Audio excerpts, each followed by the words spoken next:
सर्वकार्येषु सर्वदा। जयतु संस्कृतम AP Sanskrit studies YouTube channel को समस्तन को स्वागतम। श्रद्धेय छात्र छात्री माने युक्त 2 एमएल संस्कृत द्वितीय वर्षर अनुच्छेद 12 आजिर आलोच्य विषय वस्तु आम एठारे अनुच्छेद 12 तुमମାନଙ୍କର गोचरार्थे उल्लिखित अछि ताको आम प्रथमे आलोचना करिया पूर्वरु पठन करिनवा। एकदा कश्चित् वणिक व्यापार निमित्तम उष्ट्रेण यात्रां कृतवान्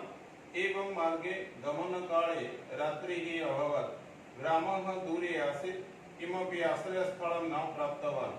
समीपस्थे स्कम्भे उष्ट्रस्य बन्धनं कृतवान्। रात्रौ आहारं कृत्वा निद्रां गतवान्। गभीररात्रौ शीतं प्रबलम् अभवत्। उष्ट्रः शीतम् असहमानः स्वामिनं प्रार्थयामास, स्वामिन् शीतम् असह्यम्। शिबिरस्य पुणे स्वमुखं स्थापयामि, कृपां करोतु भवान्। दयाळुः स्वामी अनुमतिं दत्तवान्। अनन्तरं गृहप्रवेशाय अनुमतिं याचितवान्। अनुमतिः प्राप्ता। ततः स्वपादप्रवेशार्थम् उष्ट्रः प्रार्थितवान्। एवम् उष्ट्रः क्रमशः सकलं शरीरं तत्र प्रावेशयत्। बहिर्गमनाय स्वामिनं निर्दिष्टवान्, यतः तत्र द्वयोः कृते स्थानं नासीत्। कुण्ठितं स्वामिनं विलोक्य उष्ट्रः तं पादेन ताडयित्वा बहिष्कृतवान्। सचेतनो वणिक् अधुना चिन्तयति, आदौ एव दुर्जनः दूरे स्थापनीयः, नो चेत् विपत्तिः आगमिष्यति।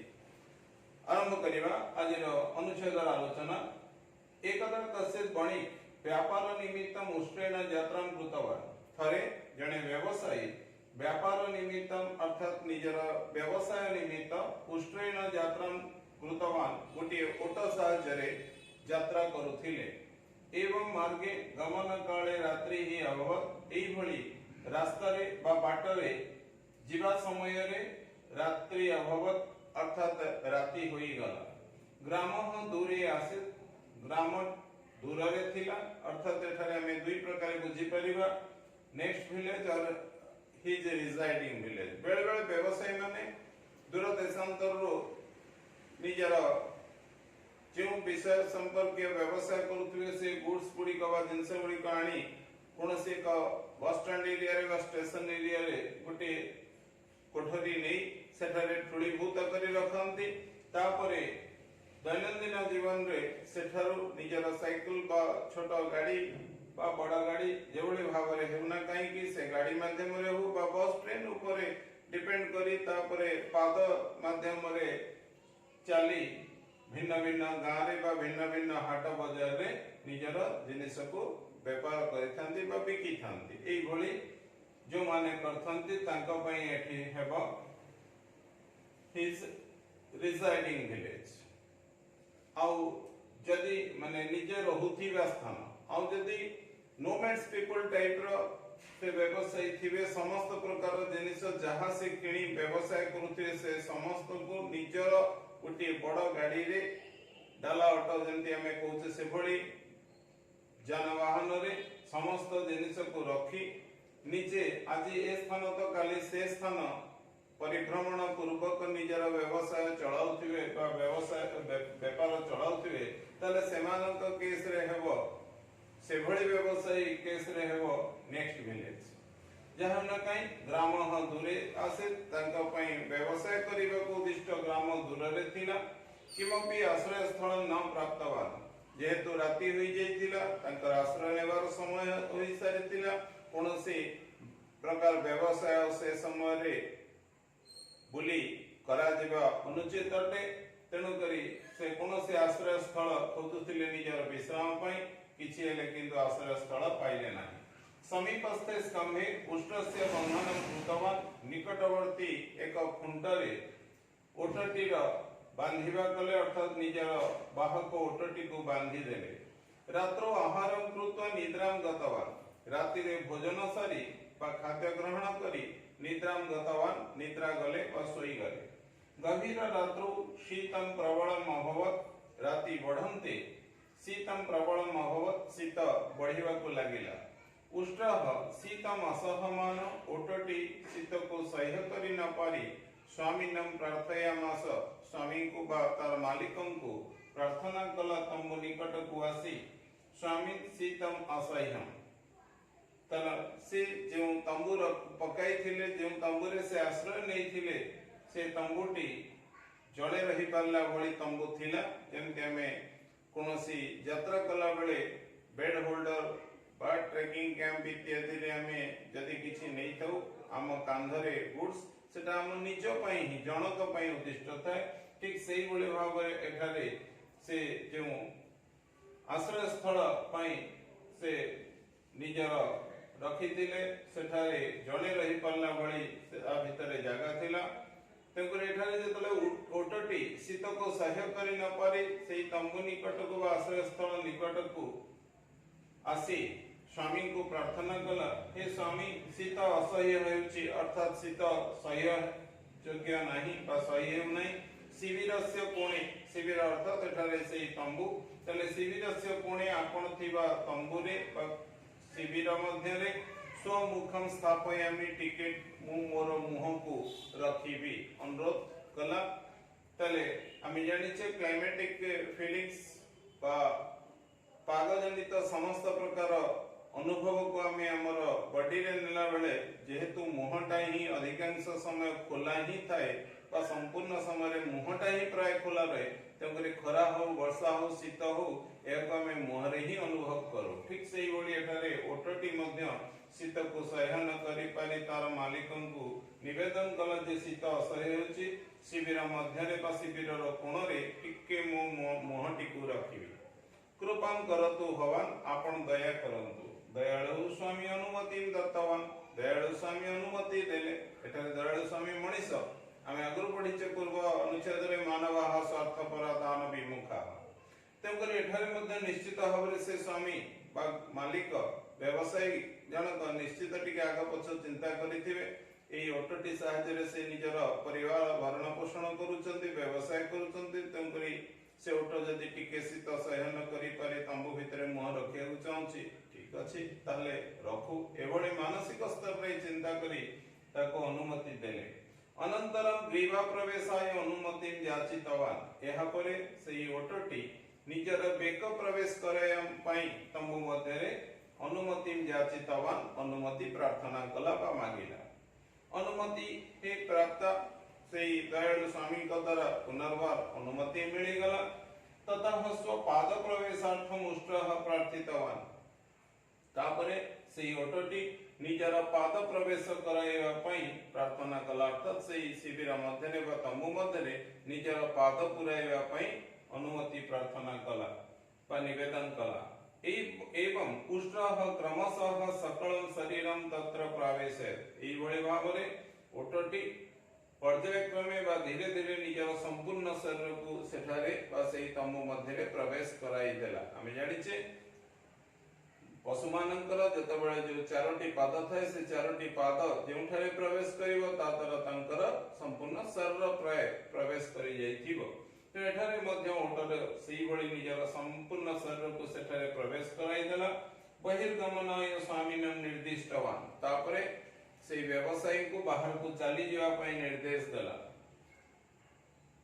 यतः तत्र द्वयः कृते स्थानं नासीत् जहा पूर्वरु कहा जाय छि जेहेतु सेठारे दुई जण रही पारला भलिया स्थान नथिला बा जागा नथिला कुंठितम स्वामीनं विलोक्य किंतु सेही कुंठित थिबा मनीष रूपी व्यवसायी जणन को देखि अर्थात से मध्य मुड़ी माची होई तारि भितर रहिवार चेष्टा करूथिबार देखि पुष्टहतम पादेन ताड़यित्वा बहिष्कृतवान ओटटी तंको पादरे गोइठा मारिबा पेली देई बहिष्कृतवान बाहर को शिविर बाहर को बाहर करिदेला सचेतन बणी अधुना चिंतयति इटारे स्टोरी सरेला शॉर्ट स्टोरी ससरे कहछि सचेतन बणी अधुना चिंतयति चिंता सचेतन मींस चेतना फेरी पाइथिबा बा संज्ञा फेरी पाइथिबा नुए बुद्धि फेरी पाइथिबा व्यवसायी अधुना चिंतयति एबे चिंता करूछंती आदौ एव दुर्जनः दूरे स्थापनीय नोचेत विपत्ति ही आगमिष्यति जहा ये अनुच्छेदर मोरल जे अयमारंभरु ही बा प्रथमावस्थारु ही दुर्जन को दूरे रे रखा जिबा उचित जे कोनोसी सचेतन व्यक्ति द्वारा बुद्धि संपन्न व्यक्ति द्वारा नचेत विपत्ति ही आगमिष्यति विपत्ति परवर्ती समय रे आसीबो ही आसीबो अर्थात एठारे एभली कहिबार कारण जेतबेले से प्रथमे निज मुह प्रवेश कराइबा परे निजर बेक प्रवेश कराइबा पई निवेदन कला अनुमति तो व्यवसायिक द्वारा मिलिथिला किंतु जेतबेले से परवर्ती समय तार पाद प्रवेश कराइबा पई अनुमति मागिला सेतबेले आउ अनुमति देबा उचित नथिला कारण हमर संस्कृत रे उल्लेख अछि अंगुली प्रवेशेन बाहु प्रवेश तो से जेतबेले धीरे धीरे एभली गोटिए पर गोटिए निवेदन कला प्रथम ठीक अछि द्वितीय चलिबो किंतु तृतीय रे आउता एक्सेप्ट करा दिबा उचित नथिला अर्थात बणिक सेठारे ही तार सर्व प्रवेश करया पई ताको अनुमति देई नथानते पाद प्रवेश करया पई अनुमति देई नथानते जहा तरह ही तार संपूर्ण सर्व प्रवेश कराइबा संभव होला तंकरी एठारे एभळे भाबरे ए मोरल्स असिला जे आदौ एव दुर्जनः दूरे स्थापनीय नोचेत विपत्ति आगमिष्यति जहा में ओडिया रे जानि छे दुर्जन संगे कलेवास निश्चय घटिबो सर्वनाश दुर्जन सहित जति आमे वास करिबा वा संपर्क रक्षा करिबा अधिकंतु अधिकरु अधिक मित्रता स्थापन पूर्वक वास करिबा तले दिन दिने कोनसी न कोनसी समय ता द्वारा में क्षति ही पड़िबा कोनसी प्रकार लाभ हमर हेबो नाही एई बळी ए अनुच्छेदर आलोचना संग करिया परे ए अनुच्छेद संपर्कीय जहा प्रश्न बळी संभव अटे से बळी किछि प्रश्न उत्तर हमें आलोचना करिबा प्रथम प्रश्न कचित बणिक केन किमर्थम यात्रां कृतवा बणिक केन किमर्थम प्रश्न अनुसार उत्तर हमें करिबा जदि तले बणिक उष्ट्रेण व्यापार निमित्तम यात्रां कृतवान् परवर्ती प्रश्न गमन काले रात्रौ बणिक किं कृतवान् गमन काले रात्रौ बणिक किमपि आश्रय स्थलं न प्राप्य समीपस्थे स्कंभे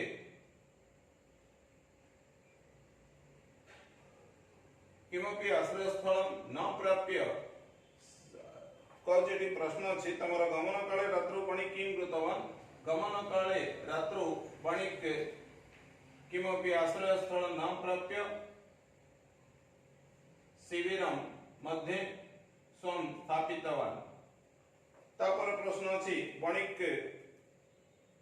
कुत्र उष्ट्रस्य बन्धनं चकार बणिक समीप शिबिरस्य समीपस्थे स्कंभे उष्ट्रस्य बन्धनं चकार तापरवर्ती प्रश्न उष्ट्रबन्धनात् परं बणिक किम अकरत् उष्ट्रबन्धनात् परं बणिक रात्रौ आहारं कृत्वा निद्रां गतवान् तापरवर्ती प्रश्न अछि गभीर रात्रौ किम अभवत् गभीर रात्रौ शीतं प्रबलम् अभवत् पूरा डायरेक्ट आंसर अछि अनुच्छेद रे परवर्ती प्रश्न प्रथमम् उष्ट्रः स्वामिनं किं प्रार्थयामास प्रथमम् उष्ट्रः शीतम् असहमान शिबिर मध्ये स्व मुख स्थापनार्थं प्रार्थयामास परवर्ती प्रश्न मुख प्रवेशात् परम् उष्ट्रः किं कृतवान् मुख प्रवेशात् परम् उष्ट्रः स्व ग्रीवा प्रवेशाय अनुमतिं याचितवान् तत्परवर्ती प्रश्न क्रमेण उष्ट्रः किम् अकरत् क्रमेण उष्ट्रः शिबिर मध्ये तस्य सकलं शरीरं प्रावेशयत् तत्परवर्ती प्रश्न स्वशरीर प्रवेशात् परम् उष्ट्रः किम् अकरत् स्वशरीर प्रवेशात् परम् उष्ट्रः बहिर्गमनाय स्वामिनं निर्दिष्टवान् यतः तत्र द्वयोः कृते स्थानं नासीत् शेष प्रश्न अत्र का नीतिशिक्षा लभ्यते अत्र इयं नीतिशिक्षा लभ्यते हाइफेन दवा आदौ एव दुर्जनः दूरे स्थापनीयः नो चेत् विपत्तिः आगमिष्यति एको इन्वर्टेड कमा भितरे लिखिवा जबळे भागरे एठारे अनुच्छेद तळे उल्लिखित अछि आमे ताहा लिखिवा तत्पूर्वरु लिखिवा अत्र का नीति शिक्षा लभ्यते जेतु अछि अत्र का जगरे इयं नीति शिक्षा लभ्यते लिखि हाइफेन दवा तापरे उद्धृतटी को अविकल भागरे कॉपी पेस्ट करिवा का उल्लेख करिवा एही एही अनुच्छेद संपर्कीय आलोचना प्रश्नोत्तर आलोचना संगहला एही अनुच्छेद संपर्कीय आलोचना यदि तुममानक पठनार्थे गोचरार्थे उपादेय होता है निश्चित भाव रे तुमने ए चैनल को लाइक सब्सक्राइब ସବସ୍କ୍ରାଇବ୍ ଓ ସେୟାର କରି ଉତ୍ସାହିତ କରିବା ବୋଲି